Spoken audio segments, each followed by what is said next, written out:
Afghanistan is the longest war in American history. After the terrorist attacks on September 11, 2001, America and its allies invaded the country. The Taliban, the hardline Islamist group that ruled over Afghanistan, had sheltered al-Qaeda and its leader, Osama bin Laden. Nearly 20 years later, the conflict has achieved very little.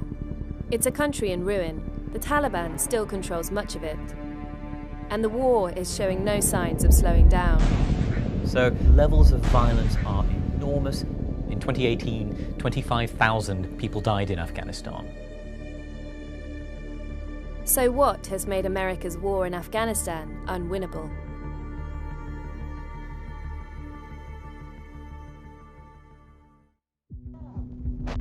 Afghanistan has been mired in conflict for over 40 years. In 1979, the Soviet Union invaded the country to support the Afghan communist regime. In response, America funded Mujahideen rebels to fight the Soviet forces as part of an American proxy war. In 1989, Soviet forces withdrew from Afghanistan, which sparked years of infighting among tribal warlords. The chaos created fertile ground for the Taliban to grab power, and in 1996 they took control of Kabul, Afghanistan's capital, and established themselves as the government in much of the country. 3 years after the American invasion in 2001, democratic elections were held in the country. But neither military reinforcement nor peace talks have ended the fighting. So every president in their own way has tried to win the war in Afghanistan. They've put troops in, they've taken troops out. None of them have really managed to fundamentally change the course of the war itself.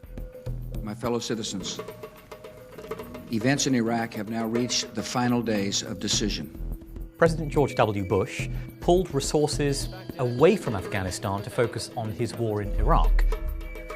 In one of the most difficult decisions that I've made as president, I ordered an additional 30,000 American troops into Afghanistan. President Barack Obama put huge amounts of troops into Afghanistan to try and knock the Taliban into a deal, to try and win the war there. And the American presence hasn't been all bad. For all the good they've done, allowing girls to go back to school, creating a democratic government, there's no real sense in which much of that can survive beyond the period in which the Americans leave and the funds dry up. That's because the Taliban are now in control of more of Afghanistan since 2001. Today, almost 18% of all Afghan districts are under Taliban control, and 48% are contested.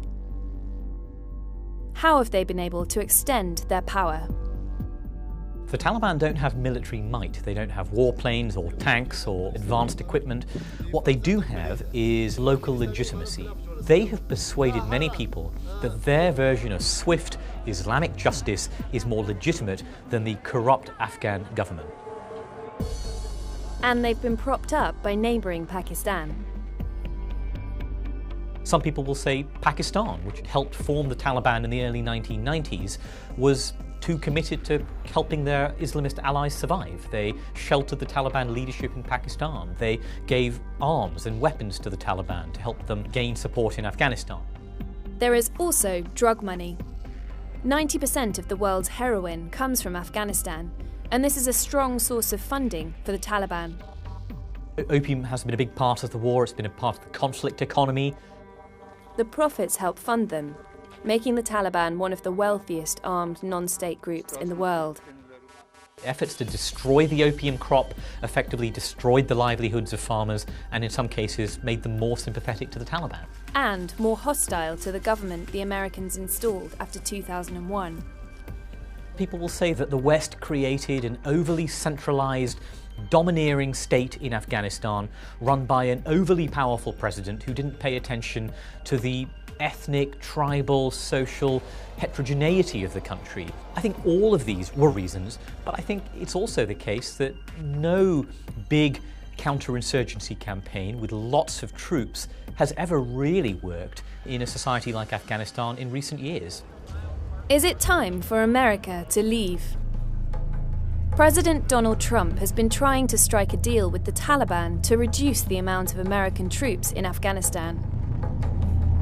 Donald Trump kicked off the most serious negotiations between America and the Taliban that have ever occurred, only to have decided to walk away at the last minute. As both parties were about to meet in September 2019, a Taliban attack killed an American soldier.